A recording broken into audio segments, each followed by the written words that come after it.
कार्यालय में, एक फैक्ट्री में वर्कर लोग समय से काम नहीं करते थे, जाते थे लेट 11 बजे, और कोई चाय पी रहा है, कोई अखबार पढ़ रहा है, कोई गपबाजी कर रहा है। बेचारा जो मालिक था परेशान था कि करें तो करें क्या, इतने पुराने पुराने सब कर्मचारी है, काम ही नहीं करता है, सब टाइम पास करता था। जो काम आज निपटाना है कहता था अच्छा सर कल कर लेंगे, कोई कहता था अच्छा शाम को कर लेंगे, कोई कहता था दूसरे दिन कर लेंगे। इस तरह से कोई काम समय पर होता ही नहीं था। तो फैक्ट्री का मालिक थोड़ा परेशान हुआ, समझा समझा के भी परेशान हो गया, कोई मानता नहीं था। तो अपने एक मित्र के पास गया, उसका मित्र सत्संगी था। उसने कहा मित्र मैं अपने कर्मचारियों से बड़ा परेशान हूँ, मेरे जो वर्कर्स हैं बहुत डिस्टर्ब करते हैं, समय पर कोई काम नहीं करते, मेरा फैक्ट्री घाटे में जा रहा है, क्या करूं? सब कल पर काम टाल देते हैं, कल कर लेंगे, शाम में कर लेंगे, परसों कर लेंगे, एक सप्ताह बाद कर लेंगे। तो जो मित्र सत्संगी था उसने कहा देखो मैं तुम्हें एक मंत्र दे देता हूं और जगह जगह ऑफिस में इसको टांग देना, क्योंकि सदगुरु कबीर की वाणी है, काल करे सो आज कर, आज करे सो अब पल में परले होएगा बहुरी करेगा कब। उस सत्संगी मित्र ने कहा कि मैं एक मंत्र दे देता हूं, सदगुरु कबीर का दोहा है, काल करे सो आज कर, आज करे सो अब और पल में परले होएगा बहुरी करेगा कब। इस दोहे को ऑफिस में हर जगह टांग देना, सब जगह एक दफ्ती ले जाओ या प्रेस से निकलवा लो और जगह जगह टांग देना। उसने कहा हाँ ये तो बड़ा मंत्र है, काम करेगा, क्योंकि जब पढ़ेगा महान संतों की वाणी तो प्रेरणा तो मिलेगी ही, कुछ सीखेगा, कुछ समझेगा, और हो सकता है कि आदमी जल्दी जल्दी काम करने लगे, क्योंकि गुरु संत की वाणी से शिक्षा लेता है आदमी। लेकिन जो कई मूढ़ लोग होते हैं वो शिक्षा नहीं लेते हैं, अर्थ का अनर्थ कर लेते हैं। तो वो बेचारा गया पूरे ऑफिस में, शाम को ही पूरा टांग दिया उस दोहे को, हर जगह गेट से शुरू किया और जहां जहां काम होता था, ऑफिस था, सब जगह टांग दिया। 5-10 हजार खर्च हुआ लेकिन सब जगह दोहा टंग गया। अब वो निश्चिंत हो गया कि कल से हमारे ऑफिस में बढ़िया से काम होगा। लेकिन दूसरे दिन एक दुर्घटना घट गई, और दुर्घटना ऐसी घटी कि जो मालिक था फैक्ट्री का उसको अस्पताल में भर्ती होना पड़ गया। वो बेचारा अस्पताल गया तो जो सत्संगी मित्र था वो सुना कि अचानक अस्पताल में आ गया है, बहुत सारे पट्टियां बंधी है, पैर में, हाथ में, सिर में, सब जगह चोटें आई है, क्या हो गया? गया, कहा मित्र ये क्या हो गया? कहा तुम्हारे उसी दोहे का ये कमाल है। कहा दोहे का कमाल? कहा मतलब मैं समझा नहीं। कहा जो दोहा तुमने लिख कर दिया था, जो मंत्र, उसी का असर मुझ पर हो गया। कहा मतलब क्या? कहा कि जो कर्मचारी हमको बहुत दिन से पीटने को सोच रहे थे, दोहा पढ़ करके आज ही पीट दिया सब। कहा काल करे सो आज कर, आज करे सो अब। सबके मन में था कि मालिक को पीटेंगे, अब वो सोचा कल पर टालते जाना ठीक नहीं है, ये दोहा देखा, प्रेरणा मिल गई, सब मिलकर ये आज ही पीट दिया, इसलिए मेरा तो और ज्यादा बंटा ढार हो गया। सत्संगी मित्र ने कहा कि जो डूबना चाहे तो उसके लिए नाव भी सामने रख दो तो नाव को भी उलट करके डुबा देगा। जो आदमी जीवन में बर्बाद ही होना चाहता है तो गुरु का ज्ञान भी उसका कुछ नहीं कर सकता। कहते हैं ना कि पाहन में क्या मारिए, जो चोखा तीर नसाए, कोयला हो ना उजरा जो सोमन साबुन लाए। कहा पत्थर में अगर तीर मारो तो तीर टेढ़ा हो जाएगा, और 100 मन साबुन ले आओ तो कोयला भी नहीं उजला होगा। ऐसे ही अगर जो मूर्ख बुद्धि का आदमी है, अगर उसको आप सिखलाएंगे, ज्ञान भी दे देंगे तो समझेगा नहीं। लेकिन सदगुरु कहते हैं सब ऐसा नहीं। बहुत लोग ज्ञान के अभाव में नहीं जाग पाते हैं, लेकिन जिनको ज्ञान मिल जाता है वो जगते हैं, वो देश की सेवा करते हैं, वो माता पिता गुरु की सेवा करते हैं, वो धर्म के पथ पर चलते हैं। इसलिए सदगुरु कहते हैं कि मैं आवाज लगा रहा हूं, मैं पुकार रहा हूं। कहें ही कबीर हम जात पुकारा, पंडित होय सो ले बिचारा। जो ज्ञानी हैं, समझदार हैं, वो विचार कर लीजिए, मैं पुकारते जा रहा हूं, मैं कहते जा रहा हूं कि जीवन को व्यर्थ में मत गंवा देना, जीवन को अनावश्यक मत गंवा देना, और गलत काम करने में कभी जल्दबाजी भी मत कर देना। किसी से कोई विवाद हो जाए, ठहर जाना। अगर सामने वाला भी दोषी है तो भी आप झुक जाइए। अगर आपके थोड़ा सा झुकने से विवाद रुक सकता है तो झुकने में क्या दिक्कत है। लेकिन आदमी कई बार कहता है मैं झुकूंगा, गलती मैंने किया ही नहीं तो मैं कैसे झुक जाऊंगा। सवाल ही नहीं उठता। अहंकार हमें झुकने नहीं देता, और अहंकार जब भीतर हो, विकार जब भीतर हो और हम नहीं झुक पाते हैं तो जीवन में समस्याएं फिर मिटती नहीं, फिर हम समस्याओं को और ज़्यादा बढ़ा देते हैं। इसलिए सद्गुरु कहते हैं शुभ कार्य को कभी भी कल पर मत टालना, क्योंकि आदमी शुभ कार्य करने के लिए तो मुहूर्त निकाल लेता है। शुरू में मैंने कहा कि आप हर एक शुभ काम के लिए मुहूर्त निकालते हैं, दिन देखते हैं, लगन देखते हैं, लेकिन कभी भी जीवन में कोई गलत काम करना हो कोई मुहूर्त नहीं देखते हैं। जीवन में कोई भी पाप कर्म करना हो कभी कोई मुहूर्त देखते ही नहीं है। सारे गलत काम बिना मुहूर्त के हो रहे हैं और अच्छे से कर लेता है आदमी। किसी को मारना हो बिना मुहूर्त के मारता है, किसी को लूटना हो बिना मुहूर्त के लूटता है, झूठ बोलता है बिना मुहूर्त के, दलाली करता है बिना मुहूर्त के, दूध में पानी मिलाता है बिना मुहूर्त के, घी में डालडा मिलाता है बिना मुहूर्त के, भ्रष्टाचार करता है बिना मुहूर्त के, इतने नेता। तो साहब ने कहा कि आप अपने जीवन में शुभ कार्य के लिए संकल्प लीजिए और तुरंत पूरा कीजिए, क्योंकि यही साथ जाएगा। मैंने प्रथम सत्र में कहा था कि जो आप धर्म का काम करेंगे, शुभ काम करेंगे, अच्छा काम करेंगे, किसी के जीवन में अगर आप खुशियों का कारण बन जाते हैं, किसी के चेहरे पर आप मुस्कुराहट की वजह बन जाते हैं, किसी रोते को आप हंसा पाते हैं, माता पिता गुरु और राष्ट्र की सेवा में आप थोड़ी भी सहभागी बन पाते हैं, तो समझना आपने अपने जीवन का सार्थक उपयोग किया है, तो समझना आपने अपने जीवन का सदुपयोग किया है, अपने समय का सदुपयोग किया है। और यदि आप ये सब कुछ नहीं कर पाए तो ये समझना कि बस इस धरती पर आए, टाइम पास करके निकल लिए, फिर अगला जन्म कहाँ जाएगा कोई पता नहीं। अगर फिर मनुष्य शरीर नहीं मिला और नहीं ही मिलेगा, अगर बढ़िया काम नहीं किए तो अगला जन्म न जाने कहाँ हो जाएगा, फिर क्या करेंगे। कि मनुष्य शरीर में हैं तो इतना सब कुछ कर रहे हैं, लेकिन अगर बढ़िया काम नहीं किए तो अगला जन्म कीट पतंग चींटी सांप बिच्छू छुछुंदर में हो जाएगा, फिर जैसे तैसे होते रहेगा जीवन। संत कहते हैं आज का भी सोचिए, आगे का भी सोचिए, आज भी खुश रहिए, अगला जन्म का भी अभी से तैयारी कर लीजिए कि जो आज आप करेंगे वही आपको कल मिलेगा। बच्चे जो परीक्षा में लिखते हैं रिजल्ट वही तो आता है, रिजल्ट अलग से थोड़े आता है। तो आज आप इस जन्म में जो भी लिख रहे हैं अपने कर्म से, वही आपको अगला परिणाम बनकर आएगा। अगर आप आज गलत लिख रहे हैं तो आपके परिणाम में गलत लिखा आएगा। आप गलत कितना भी करिए और सोचिए कि हम पूजा करके ठीक कर लेंगे, पूजा से ठीक नहीं होगा। आप ठीक तभी कर सकते हैं जब आप गलत छोड़ देंगे और आप कुछ अच्छा करना शुरू कर देंगे। इसलिए अच्छे कार्यों के लिए कभी भी मुहूर्त मत देखिए, समय मत देखिए। अच्छे कार्य जब मन में जागृत हो जाए कर लीजिए, और बुरा काम करने का मन कर जाए, झूठ बोलने का मन करे तो आप सोच लीजिए कि मुझे अभी नहीं बोलना है, 1-2 घंटे बाद बोल लेंगे, कल बोल लेंगे, उसके बाद आप नहीं बोल पाएंगे। क्योंकि कुछ देर के लिए विकार मन में रहता है, कुछ देर अगर आप स्वयं को संभाल लिए तो आपसे गलती ही नहीं होगी। किसी पर भी गुस्सा आ जाए, आप सोच लीजिए मुझे 2 घंटे बाद गुस्सा करना है, अभी नहीं करना है। किसी को गाली देने की इच्छा हो, आप सोच लीजिए हमें कल देना है, आज नहीं देना है। आपको कुछ भी गलत करने की इच्छा हो, आप उसे कल पर टाल देना। यही एक बचने का माध्यम है, क्योंकि मन तो है ही संसार का अभ्यासी। इस न जाने कितने बार इस धरती पर जन्म ले चुके हैं, क्या क्या बनकर आए होंगे, कितने बार मनुष्य शरीर में आए होंगे, कितने बार चींटी हाथी घोड़ा कुत्ता बनकर आए होंगे। तो सबका संस्कार मन में संचित है, और यदि थोड़ा सा ढीला छोड़ेंगे मन को तो ये फिर गड्ढे में लेके चला जाता है। मन को हल्का सा भी मौका देंगे, ये आपको तुरंत पाप में लेकर चला जाता है। पाप में ले जाने के लिए मन को सीखना नहीं पड़ता। आपने कभी नहीं सुना होगा कि चोरी सिखाने का कहीं ट्रेनिंग सेंटर है। बढ़िया काम सिखाने के लिए तो बड़े बड़े ट्रेनिंग सेंटर हैं, लोग सिखाते हैं कि आइए यहाँ सिलाई सिखाया जाता है, यहाँ इंग्लिश सिखाया जाता है, यहाँ संस्कृत सिखाया जाता है, तो यहाँ घर कैसे बनाना है ये सिखाया जाता है, नक्शा कैसे बनाना ये सिखाया जाता है, वीडियोग्राफी कैसे करना है सिखाया जाता है, पढ़ना सिखाया जाता है।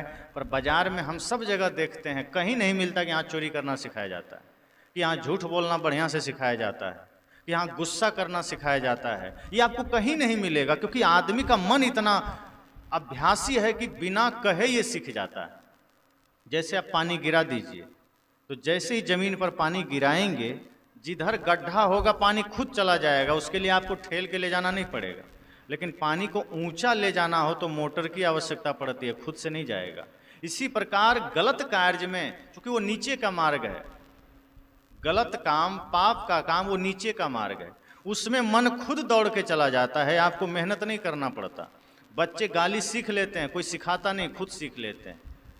झूठ बोलना, गाली देना, छल प्रपंच किसी ने किसी को नहीं सिखाया, वो खुद से सीख लेता है। पर इतने सत्संग में ज्ञान सिखाया जाता है, प्रेम से कैसे जिए सिखाया जाता है, सत्य कैसे बोलें सिखाया जाता है, माता पिता गुरु की सेवा कैसे करें सिखाया जाता है, आदमी सीख ही नहीं पाता। राष्ट्र की भक्ति कैसे करें सिखाया जाता है, आदमी सीख नहीं पाता। गलत सीखने के लिए कोई इंतजाम नहीं, आदमी सीख लेता है। तो जहाँ गड्ढा है पानी गिराएंगे खुद चला जाएगा, और जहाँ ऊंचा में ले जाना हो तो मेहनत करनी पड़ती है। तो सत्य का मार्ग, प्रेम का मार्ग, धर्म का मार्ग, दया का मार्ग, भक्ति का मार्ग, ये ऊंचा मार्ग है। यहाँ मन खुद नहीं जाएगा, इसमें मन को ले जाना पड़ेगा, और इसके लिए आपको गुरु की आवश्यकता पड़ेगी, संत की आवश्यकता पड़ेगी, सज्जन की आवश्यकता पड़ेगी, मार्गदर्शक की आवश्यकता पड़ेगी। इनके सहारे ही मन आपका पुण्य में जाएगा, धर्म में जाएगा। आप सोचिएगा कि ढीला छोड़ देंगे चला जाएगा, नहीं जाएगा। जैसे ही आप ढीला छोड़ेंगे फिर गंदगी में चला जाएगा, क्योंकि गलत करने के लिए आपको कुछ करना कहाँ पड़ता है। आप देख लीजिए, मन में कभी गुस्सा आ जाता है तब तुरंत देने लग जाते हैं। आपको थोड़े है कि हमको गुस्सा तो आता नहीं, सीखना पड़ेगा। किसी को ऐसा कभी लगा कि हमको गुस्सा आता ही नहीं, मुझे सीखना पड़ेगा।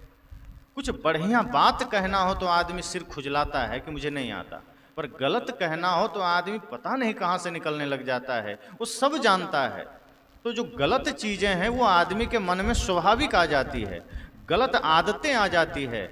आपके समाज में कोई गलत काम कर रहा है तो आदमी उसको तुरंत सीख लेता है कि वो भी ऐसा कर रहा है इसलिए हम भी करने लगे। लेकिन आपके ही समाज में कोई धर्मात्मा है, कोई पुण्यात्मा है, आप उससे कुछ नहीं सीखते। अगर सीखना है तो अच्छे आदमी से सीखिए, गलत से क्यों सीखना। संत कहते हैं अगर कुछ करना है तो अच्छा करिए, बुरा तो करने के लिए आपको कुछ करना ही नहीं, वो तो खुद ही मन कर लेगा। तो बुरे के पीछे मत सोचिए, बुरे के पीछे मत दिमाग लगाइए, वो तो मन हो ही जाएगा, मन कर ही लेगा। मन को सदैव जागृत रखिए, सजग रखिए कि मन कैसे अच्छाई में लग सके, मन कैसे सत्संग में लग सके। और हो सकता है कई बार आपको सत्संग में रुचि ना भी लगे, क्योंकि मन को मनोरंजन चाहिए, और सत्संग में मनोरंजन नहीं होता, सत्संग में आत्मरंजन होता है। मनोरंजन करना हो तो कहीं नाच में आप चले जाइए, मन को बड़ा मजा आएगा। सिनेमा में चले जाइए, मन को मजा आएगा। कोई करतब दिखा रहा है, मदारी का खेल दिखा रहा है, जादू दिखा रहा है, वहाँ मन को मजा आएगा। लेकिन जहाँ जीवन के सत्य बोध आपको मिल रहा है, यथार्थ बोध मिल रहा है, ज्ञान भक्ति वैराग्य की बातें मिल रही है, वहाँ मन को अच्छा ही नहीं लगता। वहाँ आपको मन कहेगा अरे यहाँ कहाँ आके बैठ गया। लेकिन फिर भी बैठिए, क्योंकि बैठते बैठते ही मन को इसका अभ्यास होगा, और बैठते बैठते ही धर्म ज्ञान सत्य के प्रति मन की निष्ठा जगेगी, आपकी निष्ठा जगेगी। तो जब आप थोड़ा थोड़ा समय देंगे और आप देखेंगे कि ये जीवन तो नश्वर है, क्यों व्यर्थ गंवाना। इतना समय नहीं है कि इस शरीर को हम पाप में लगा दें, इतना टाइम नहीं है कि इस शरीर से हम कुछ अधर्म कर लें। समय कम है, इस शरीर से हमको धर्म का काम करके जाना है, राष्ट्र सेवा करके जाना है, माता पिता गुरु की सेवा करके जाना है। ऐसा बनिए कि आपके व्यवहार से, आपके विचार से किसी का दिल ना दुखे, ऐसा बनने की चेष्टा करिए। तो यही संकल्प जब आप लेंगे तो इस छोटे से जीवन में भी आप अच्छा कर पाएंगे। वरना थोड़ा सा लापरवाह हुए, थोड़ी सी बेहोशी आई कि मन तुरंत गंदगी में लेके चला जाएगा। मन हल्का सा भी ढीला हुआ, जैसे घोड़े का लगाम आप ढीला करते हैं तो तुरंत इधर का उधर हो जाता है, इसलिए लोग उसका लगाम पकड़ के रखता है कि गलत दिशा में ना चला जाए। इसी तरह मन का लगाम आप ज्ञान और विवेक से उसको बांध के रखिए। जब विवेक और ज्ञान के लगाम कस के रखेंगे तो मन आपको गलत दिशा में नहीं ले जाएगा। फिर मन से आप कभी किसी का बुरा नहीं सोचेंगे, करना तो दूर की बात है, क्योंकि हम पहले मन में ही गंदगी लाते हैं, मन में ही बुरा सोचते हैं।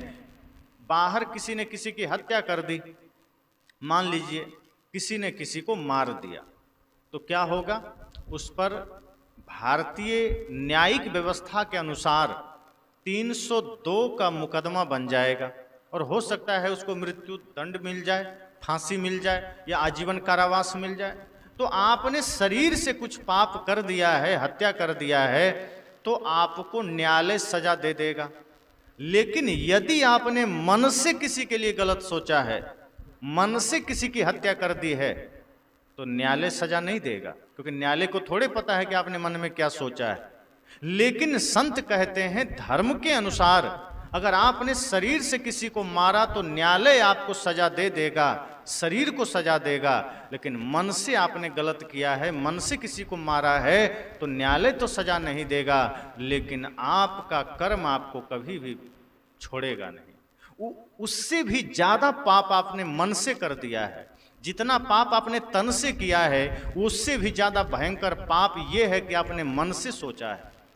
अगर मन में हिंसा हो गई है तो वो उससे ज़्यादा खतरनाक है। और बाहर का न्यायालय आपको सजा दे ना दे, लेकिन धर्म का न्यायालय आपको ऐसा दंड देगा कि आप सोच भी नहीं सकते।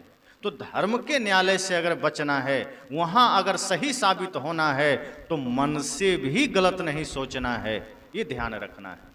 मनसा वाचा कर्मणा, हमारा मन पवित्र होना चाहिए। मन से भी सबके प्रति बढ़िया सोचिए। अगर कोई गलत भी कर रहा है तो आप अपने मन से उसके प्रति गलत मत सोचिए। ये सोचिए कि उसका कर्म था, उसने किया, मुझे अच्छा करना है, मुझे बढ़िया काम करना है, मुझे उससे क्या लेना देना। हमें अच्छा करके उदाहरण देना है, गलत बोल के नहीं। अगर कोई बुरा किया आप अच्छा करिए, अगर कोई झूठ बोला आप सच बोलिए, अगर कोई गुस्सा कर रहा है आप प्रेम करिए। आप अपने कर्मों से उत्तर दीजिए, शब्दों से मत दीजिए। ईर्ष्या मत करिए, नफरत मत करिए। चूंकि मन का पाप भी उतना ही प्रभावशाली होता है जितना तन का दोष होता है। जैसे माताएं भोजन बनाती, संत जन कहते हैं कि आप जैसे भगवान के लिए कभी कोई प्रसाद बना रहे हैं, संत गुरुजनों के लिए प्रसाद बना रहे हैं, या छठ पूजा में प्रसाद बना रहे हैं, तो बड़े ही श्रद्धा, बड़े ही भक्ति से आप बनाते हैं, बड़े ही भाव से बनाते हैं। क्यों? क्योंकि हम भगवान के लिए बना रहे हैं। संत कहते हैं इसी भाव से आप रोज भोजन बनाइए। अगर आप इस भाव से भोजन नहीं बनाते हैं, कभी कभी आप गुस्से में भोजन बना देते हैं, खिन्नता में भोजन बना देते हैं, तो जो भोजन आपने गुस्सा में बना दिया, जो भोजन आपने लाचारी में बना दिया, जो भोजन आपने खिन्नता में बना दिया, वो भोजन फिर अमृत नहीं रहता, वो भोजन विष हो जाता है। और जब कोई उस भोजन को खाता है तो प्रभावित होता है, फिर उसका मानसिक संतुलन बिगड़ जाता है। इसलिए संतजन कहते हैं भोजन बनाने की इच्छा ना हो, 1 घंटे रुक जाइए, पर गुस्से में भोजन मत बनाइए। ये भोजन बनाना भी एक पूजा है। संत कहते हैं आप अपने जीवन को इतना सजग कर लीजिए कि मन से भी कोई पाप ना हो सके, तन से तो ना ही हो, वचन से भी ना हो और मन से भी ना हो। तो इतनी जागरूकता जब आप करेंगे तो शुभ मुहूर्त की जरूरत ही नहीं पड़ेगी। जो आदमी मन से भी इतना पवित्र हो जाएगा, जो आदमी वचन से पवित्र हो जाएगा और जिसका कर्म पवित्र हो जाएगा, वो जिस समय कोई भी काम करेगा वो पूजा ही हो जाएगा। उसके लिए कोई घड़ी शुभ नहीं होगी, उसके लिए कोई घड़ी अशुभ नहीं होगी, हर घड़ी शुभ होगी। कि चलो 1 घंटा शुभ हो गया और 23 घंटा शुभ हो गया, ऐसा नहीं। जिसका मन शुद्ध है, पवित्र है, निर्मल है, 24 घंटे उसके लिए शुभ है। वो जब चाहेगा कोई भी अच्छा काम कर सकता है, क्योंकि जिसका मन निर्मल है उसके लिए क्या सुबह, क्या शाम, क्या दोपहर, क्या आधी रात, निर्मल मन का व्यक्ति जब चाहे काम करे, पूजा ही होगा। साहब ने कहा है ना, जहाँ जहाँ डोलो सो परिक्रमा, जो कुछ करो सो पूजा। जिसका मन शुद्ध है, पवित्र है, निर्मल है, जिसने मन में किसी प्रकार का विकार नहीं आने दिया, उसका किया हुआ हर काम पूजा है। मंदिर में जाके कोई पूजा करता है, लेकिन जिसने मन को ही पवित्र कर लिया, सुंदर बना लिया, उसका हर काम पूजा बन गया। सोचिए कितना सरल है, कठिन भी है, सरल भी है। साहब कहते हैं मन को सुंदर बना लीजिए, आपका हर काम पूजा बन जाएगा। इसलिए बहुत ही सजग और जागरूक होने की जरूरत है। इस सत्संग हमको जागरूक करता है। इस सत्संग हमको 24 घंटे शुभ होकर शुभ लाभ में जीने की प्रेरणा देता है। इस सत्संग हमें सदैव पवित्र होकर जीने की प्रेरणा देता है। और जब हम 24 घंटे पवित्रता में जीते हैं, भक्ति में जीते हैं, प्रेम में जीते हैं, तो हमारे लिए हर घड़ी शुभ होती है, हमारे लिए हर मुहूर्त शुभ होता है। और फिर अलग से कुछ करने की जरूरत ही नहीं। तो आदमी जब गलत करता है, मुहूर्त नहीं देखता, धर्म करता है, मुहूर्त देखता है। संत कहते हैं नहीं, आप गलत करने के लिए सोचिए, उसके लिए विचार करिए कि हमको करना है या नहीं करना है। फिर भी मन करे कि करना है तो सोचिए हम कल कर लेंगे। जब आप गलत कार्यों को कल पर टालना शुरू कर देंगे, आपके जीवन में पाप होने से बच जाएगा और आप शुभ काम समय से कर पाएंगे, और वही शुभ काम, वही पवित्र काम आपके जीवन को अमृत बना देगा, आपके जीवन को भी अमर बना देगा। इसलिए अमर होना चाहते हैं तो जीवन में धर्म को धारण कीजिए, वरना लाखों लोग मर के जा रहे हैं, कोई अस्तित्व नहीं। इस धरती पर 2-2.5 लाख लोग रोज मरते हैं। कितनों को आप जानते हैं? आया, कमाया, खाया, मर के चला गया, क्या बचा? कुछ नहीं। संत कहते हैं ऐसा ही जीवन चाहते हैं क्या? धरती पर आए, कमाए, खाए, पैसा कमाए, घर बनाए, अंत में चुपचाप मर के चले गए। ऐसे जीवन से क्या मतलब है? अरे जीवन ऐसा बिताइए, ऐसा बनाइए कि जब जाइए तो अपने गैर भी आपको दिल में जगह दे सके, वो भी आपको याद कर सके। ऐसा जीवन क्या जो दूसरे तो भुला ही देंगे, अपने भी भुला देते हैं। जो लोग जीवन में कुछ भी अच्छा नहीं कर पाते हैं, उनको अपने लोग भी ज़्यादा दिन याद नहीं रखते। इसलिए जीवन को ऐसा बनाइए, इस तरह से सजाइए कि सब लोग दिल में बसा सकें, यही जीवन की सफलता होगी। तो आज इस सत्संग के माध्यम से आप सबको यही शुभकामना देता हूँ कि शुभ कार्य करने के लिए मन को शुभ बना लीजिए। पवित्र कार्य करने के लिए पहले आप अपने मन, कर्म, वचन को पवित्र कर लीजिए। फिर ना तो शुभ मुहूर्त देखने की जरूरत पड़ेगी, ना शुभ घड़ी निकालने की जरूरत पड़ेगी। हाँ, जब कभी गलत करने का मन में ख्याल उठे तो जरूर मुहूर्त निकालिए। पंडित जी के पास हो तो चले जाइए कि हमको कल चोरी करने का मन है, क्या करें? कोई बढ़िया सा दिन निकाल के बताइए तो निकालिए। किसी से झगड़ा करना हो तो मुहूर्त निकालिए, किसी की हत्या करना हो तो मुहूर्त निकालिए। अच्छा कार्य के लिए कौन सा मुहूर्त? काम ही अच्छा है तो मुहूर्त कौन सा अच्छा? जब काम बढ़िया है तो मुहूर्त की जरूरत नहीं है। काम गलत करने जा रहे हैं तो मुहूर्त निकालिए, देखिए और शुरू करिए। लेकिन जब आप कल पर गलत को टाल देंगे तो आप गलत काम कर ही नहीं पाएंगे, यही सच्चाई है। तो ऐसे ही जागृति हम सबके जीवन में हो, यही सजगता हमारे जीवन में हो, इसलिए शरीर मिला है। वरना इस संसार में देखिए, मनुष्य के अलावा अन्य भी बहुत सारे जीव हैं, उनकी संख्या ज़्यादा है। तो उनको ये जीव मिला है, ये शरीर मिला है उनको भोगने के लिए। जो उन्होंने पाप कर्म कर चुका है मनुष्य शरीर में, वो उसमें जाके भोग रहा है। अगर हम लोग भी इस शरीर में पाप ही करेंगे तो फिर अगला जन्म वही चींटी, मच्छर, कुत्ता, बिल्ली में जाएंगे, वहाँ भोगेंगे। तो इससे अच्छा है कि समय रहते जाग जाइए, कुछ अच्छा काम करिए, ताकि अगला जन्म भी मनुष्य शरीर का मिले और धीरे से फिर मोक्ष मिल जाए। तो यही जीवन की उपलब्धि होगी।